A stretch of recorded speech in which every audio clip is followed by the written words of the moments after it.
day, everybody. This is Tavashni Naidu, welcoming you to the Asian Conference on Language and a virtual presentation on the perceptions and experiences of female Emirati learners' engagement in English language learning. And this is an ethnographic case study set in the United Arab Emirates. A little bit about me: I'm a lecturer at the Sorbonne University in Abu Dhabi. I teach in Abu Dhabi, English of course, and a PhD researcher at the University of Wolverhampton in the United Kingdom. I've been in the field for 6 years, where I am conducting an ethnographic case study for my PhD research, and a little bit about the aims and research questions as we move into this presentation. So basically, the aims of the study is to explore and uncover the perceptions and experiences as Emirati learners move through towards learning English as a second language and embracing a more global curriculum. Whilst there seemed to be enough literature on higher education in the United Arab Emirates and on boys' education, this formed the basis for a really interesting study. And also from a personal stance as a teacher, I was very interested in exploring two of these research questions. The first one being, what does it actually mean to be a female Emirati learner? And the second one was participants' experiences of learning English in a UAE public school classroom. And it was time, I felt, as an educator myself, to give voice to these learners who are new to a global experience, who are new to a Western discourse. And after the discovery of oil, there's been a rapid change and a transformation in the way these learners would usually learn. In the 1960s, before the discovery of oil, it was usually traditional homeschool learning based on religion, some Arabic and mathematics for young girls. Whereas after the discovery of oil, this changed to public schooling and English became a core subject.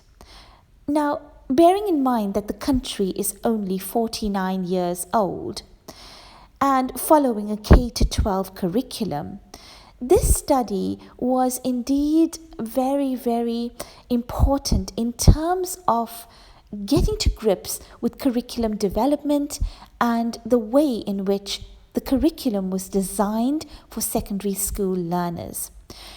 I chose an ethnographic case study, and my methods were focus group interviews, semi-structured individual interviews, and these were triangulated by pen portfolios.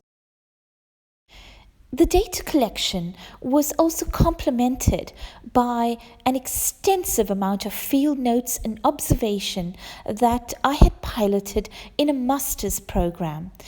And as I moved into the study, I was grateful that I had triangulated this study in the way I had done it, because of the role that I have played in the study myself as both a researcher, a teacher, and someone who has met participants on a close proximity in daily life, and someone who has lived in the field for 6 years.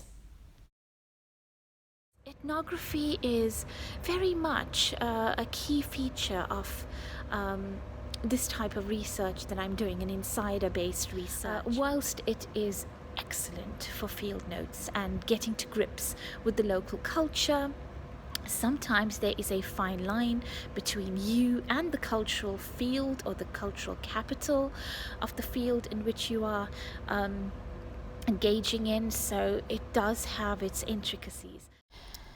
And this constant ebb and flow between researcher and teacher meant that my reflexivity as a researcher had to be stringent, and I ensured that the voice of my participants were at the forefront of my research. That being said, Stewart 2010 states that the researcher can be a valuable instrument in qualitative research. Another aspect of this research was the funds of knowledge that students brought to the classroom. Participants often would talk about Emirati culture and would display norms and values associated with a very strong Bedouin culture that seemed to permeate the UAE despite globalization. And after a rigorous session of coding and analysis, certain themes began to emerge in the findings. The first being nationalism being juxtaposed to globalization in the choice of reading materials that the girls were interested in reading as opposed to the prescribed reading materials. Girls also preferred during English language lessons to work collectively as a group as opposed to working in a solitary manner. Participants also expressed the view that English to them seemed like it had a kind of association with academic success, and Arabic was seen as the pride of keeping some of the cultural importance of being an Emirati. Another theme that was evident from the data was the fact that girls favoured recitation as a mode of learning, and the use of English through media was increasing rapidly, and especially so on social media. Girls also talked about their favourite films such as Harry Potter, and Western literature like Shakespeare was gaining momentum and interest in participants' lives. And on to the conclusions and recommendations. The first conclusion that the study came up with is that there was a strong link to the comfort and success of learning a second language like English in a group, as opposed to learning it in a solitary fashion. And the English language curriculum in the UAE would benefit by including the voices of these learners and including the cultural capital of Emirati secondary school learners into the development of curriculum.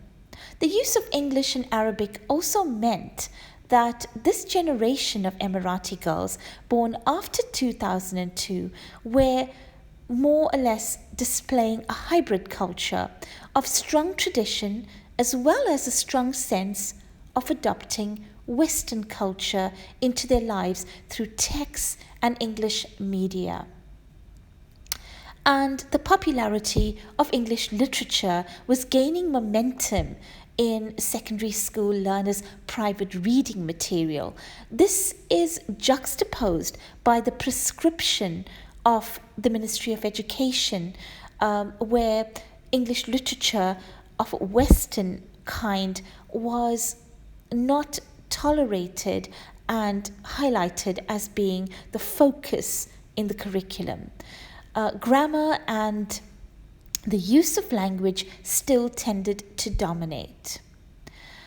And therefore, we ask the question, what next? What does this data do for us? Well, this hybridity in identity and language is a stepping stone to understand tensions with acculturation, tensions that are important in the development of the English language curriculum for learners and for the development of policy in English language teaching.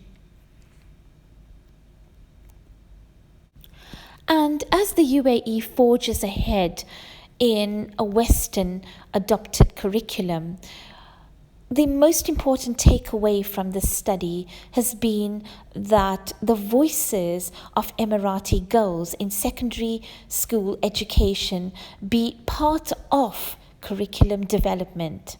And I have proposed a model, an inclusive way in which giving voice to the female Emirati learner in curriculum development can be achieved by looking at three intersections: the cultural capitals of the Emirati discourse, the Western discourse, and the expatriate teacher.